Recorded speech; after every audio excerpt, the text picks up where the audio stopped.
Welcome to Pax Britannica. Season 2, Episode 18.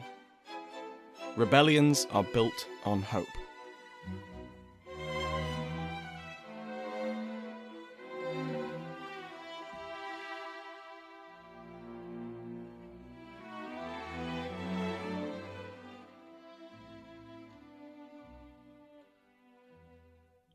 Welcome back to Pax Britannica. I'm your host, Samuel Hume. Last time, we caught up with the political machinations which had been going on in Ireland ever since Lord Deputy Thomas Wentworth, Earl of Strafford, left the kingdom to lead the response against the Covenanters. His absence, and the lack of his stabilising hand, quickly led the various factions of Irish society to move against him. Catholic, Protestant or Presbyterian, Gaelic Irish, Old English, New English or Ulster Scots all had their reasons for getting rid of the Lord Deputy. This mutual hatred held their coalition together until the target of that hatred was disposed of. Then the mutually exclusive aims of these groups drove them apart. Most notably, the Catholic desire for the Graces ran into New English interests in further plantation. In the absence of Strafford's replacement as Lord Deputy, the New English successfully delayed the passage of the Graces until they were perpetually put off by the outbreak of rebellion. But, as we also saw last week, the idea that the 1641 rebellion came out of nowhere and brought violence to a kingdom which hadn't seen it in 40 years, well, that's a myth. Today, we'll cover the outbreak of that rebellion and see who led it and what they wanted to achieve. I'll quote Kishlansky here because he has a wonderful turn of phrase. The Irish rebellion was born of fear, but nourished by hope. Hope that Dublin was weak, that the English and Scots would remain divided, that the king was willing to make concessions. Hope that the moment had finally come for Irish Catholics to take back the rule of their homeland. One of these Irish leaders we've already mentioned, Sir Phelim O'Neill. O'Neill is an especially interesting character, and his name might hint at why that is.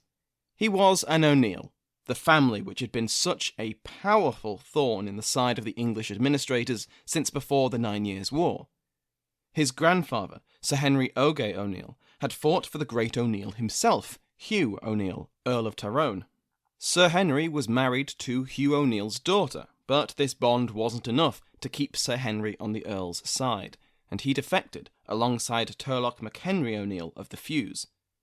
Both sided with the Crown in the hope of retaining their lands in the post-war settlement, and they solidified their alliance with the marriage of Sir Henry's son, Turlough Oge, to Turlough MacHenry's daughter, Catherine. This union produced baby Phelim in 1603, as well as a younger brother, Turlough Oge. Now I know that's a lot of names, most of which I've probably mispronounced, a lot of O'Neills and Turloughs and Oges to keep track of. Well, you don't have to worry about that, because both Sir Henry Oge O'Neill and his son Turlough Oge were killed trying to suppress a 1608 rebellion. This left the 5-year-old Phelim as heir to his grandfather's significant holdings. So, to recap, Phelim is the grandson of two seriously influential O'Neills and the great-grandson of the great O'Neill. But of course, 5-year-olds aren't particularly talented at navigating internecine family feuds or administering large estates, and so his mother undertook to managing her son's lands and wrestling with his family to recover those pieces transferred to other loyalist O'Neills. Phelim himself was made a royal ward and raised Protestant. In 1618 he entered Lincoln's Inn in London, where he spent 3 years before he returned to Ireland on the eve of his majority, taking over his estates from his mother.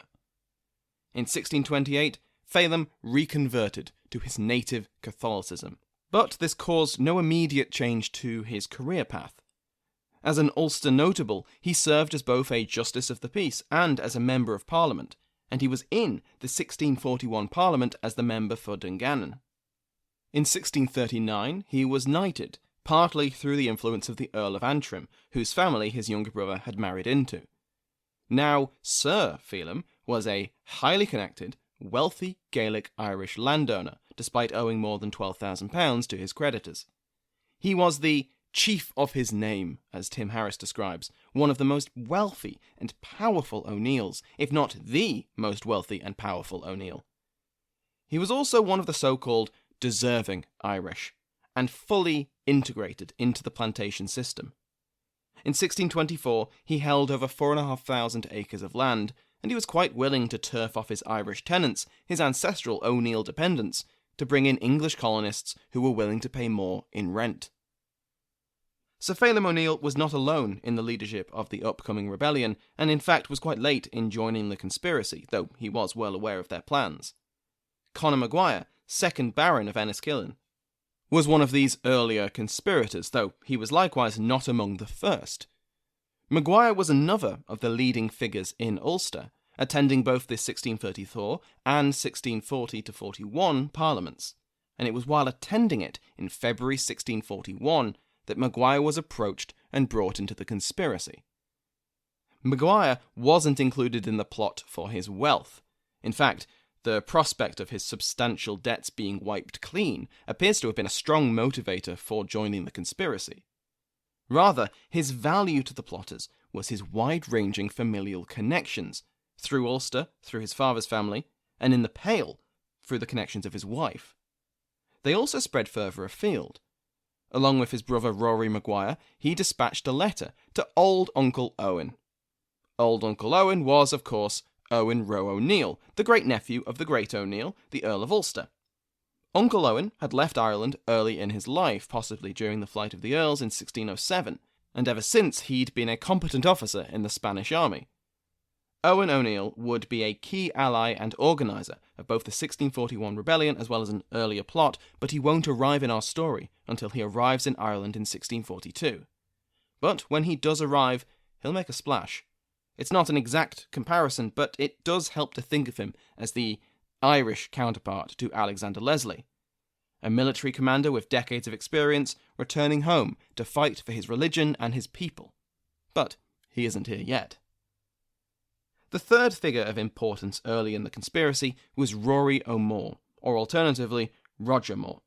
I'll stick with the Irish name for a few reasons, not least because if I call him Roger Moore, I can't help but picture James Bond as a sad clown. O'More was the mastermind of the plot. He was the one who brought in Maguire with promises of restoring his estates and claiming he had the support of his family connections throughout Leinster and Connacht. As it happens, he was overstating his position at this point, though through his marriage and those of his children, he did have serious connections throughout those provinces, and they would join the rebellion. They just didn't know it yet.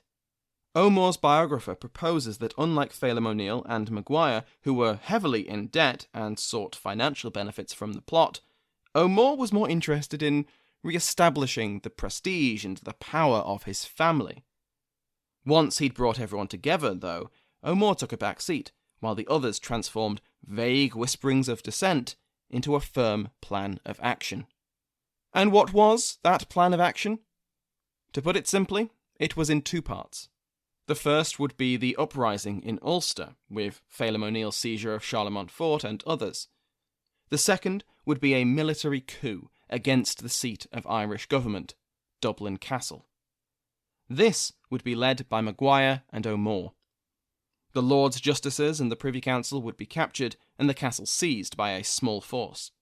In a swift, two-pronged strike, both Ulster and the government would be in the rebels' hands. It would be a relatively bloodless coup d'etat. The timing of these events was also crucial. O'Neill would act first, and before word could reach Dublin from Ulster, Maguire and O'More would seize the castle. By the time news of these acts reached England and Scotland, the winter would be setting in, and stormy weather would prevent any significant military response from the other two kingdoms. With the Dublin government captured and replaced, and the armoury within the castle in rebel hands, the rest of Ulster would be secured over the following days, with the rest of Ireland to follow over the winter. With this success, the rebels would demand toleration and various reforms from a position of unimpeachable strength. Importantly, there was not to be any kind of massacre. Those of high status were to be captured and kept as hostages. Anyone else was only to be killed if absolutely necessary. If everything went to plan, there'd be no need. That was the perfect scenario, and it's not a bad plan. But that is not what happened. Phelim O'Neill's part went off without a hitch. Dungannon in Tyrone, and then Charlemont Fort in Armagh were captured with ease. Things didn't go as well in Dublin, though, because the night before Dublin Castle was to be seized, someone talked. Someone always talks. This time, it was the brother-in-law of one of the conspirators who'd been told about the plot. This man, Owen O'Connolly, went straight to Lord Justice Parsons on the evening of the 22nd, the night before the coup. By this point, Phelim had already set the plan in motion, taking several forts. O'Connolly warned Parsons that, quote, the Irish had prepared men in all parts of the kingdom to destroy all the English inhabitants there. At first, Parsons didn't believe the drunken Irishman who'd just turned up unannounced at a very unsociable time.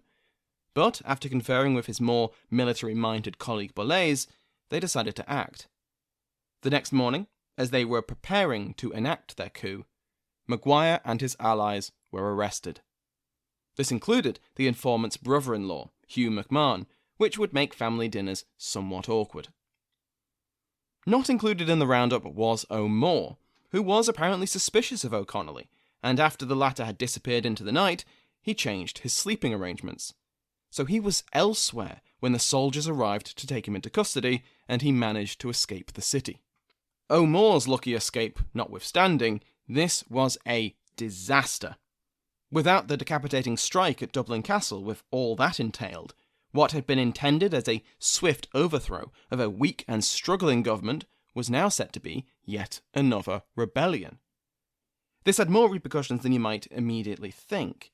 It changed the whole approach. It was one thing to negotiate terms as the acting government of Ireland, with the legitimacy and resources that came with that position, and safely ensconced in Dublin Castle. It was quite another to negotiate terms while rebelling against a legitimate government. The conspirators, now rebels, now had to contend with the Irish government in a military and political context. Rather than mopping up a few holdout fortresses and having a monopoly on the official correspondence with England and Scotland, their enemy maintained its leadership and countered anything the rebels dispatched across the Irish Sea.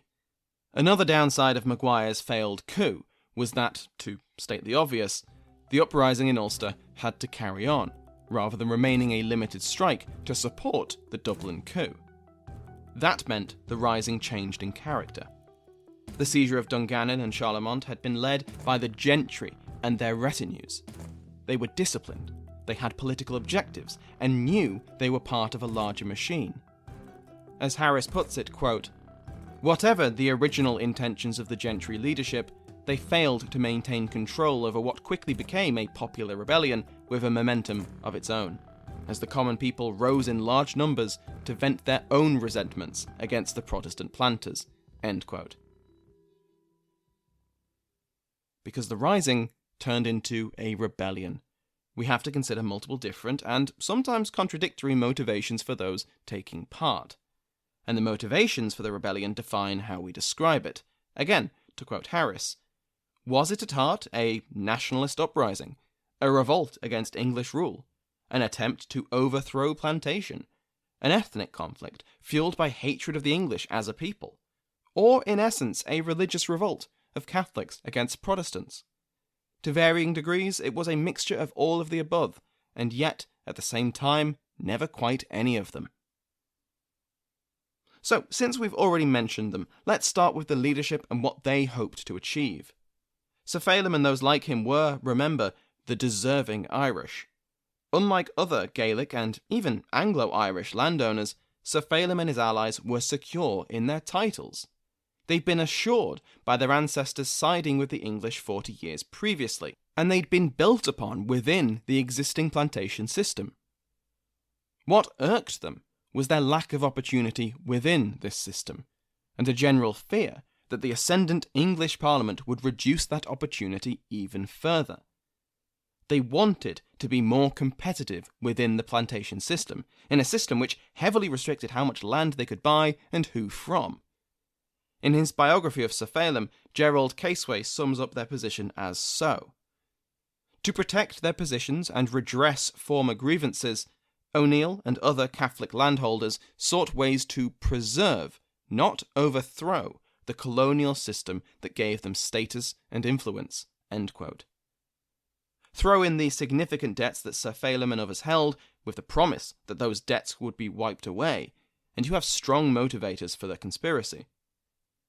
A document in the archives of the Earl of Cork, dated around November 1641, lists the rebels' demands as including freedom of religion, the independence of the Irish Parliament, the restoration of the plantation lands, and the staffing of Irishmen in military and administrative positions from the Lord Deputy down.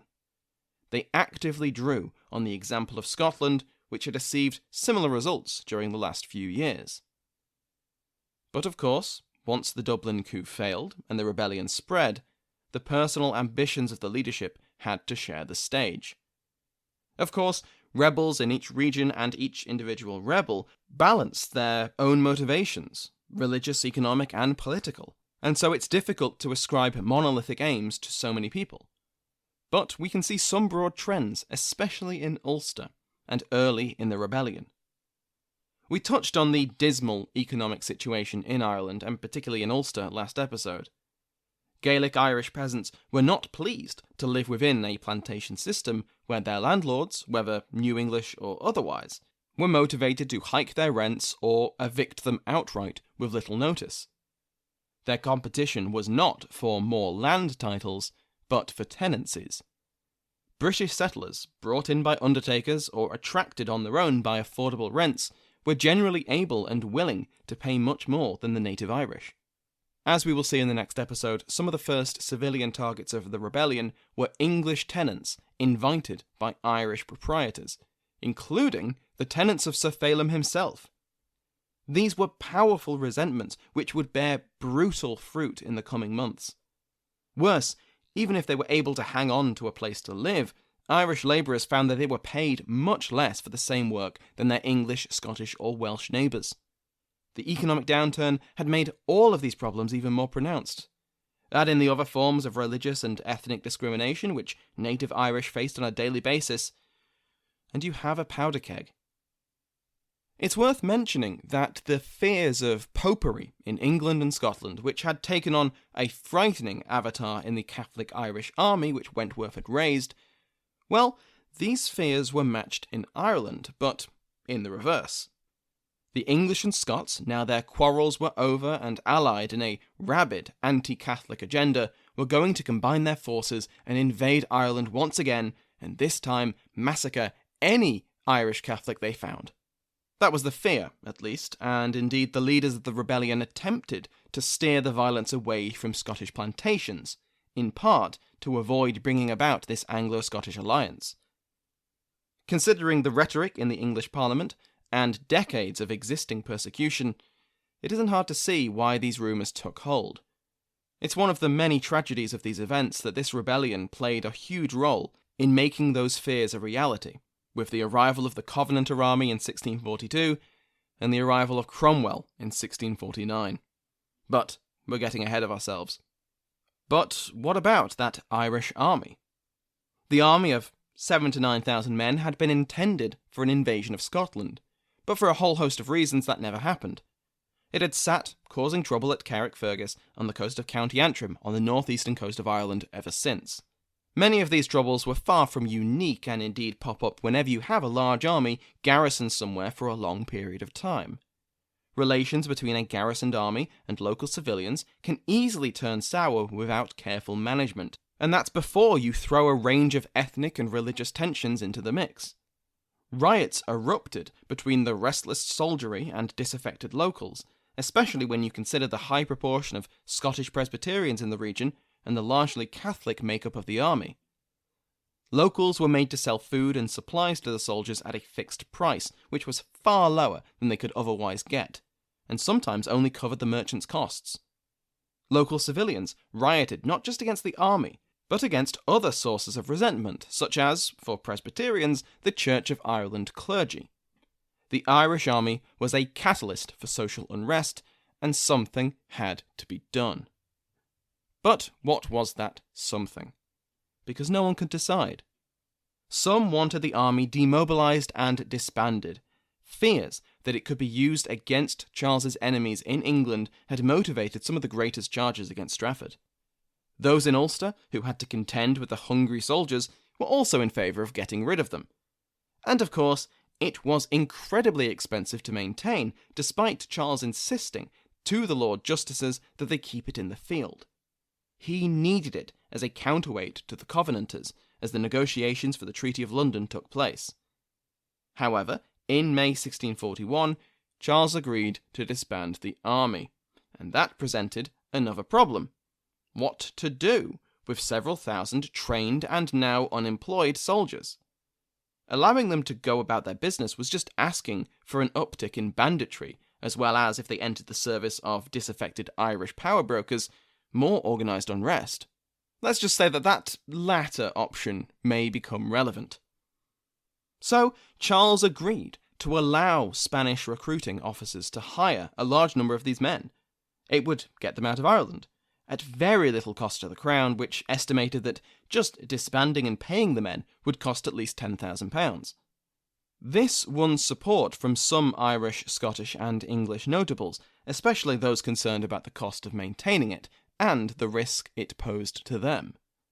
One advocate for sending it abroad was Sir John Clotworthy, who had aided John Pym in his attack on Strafford.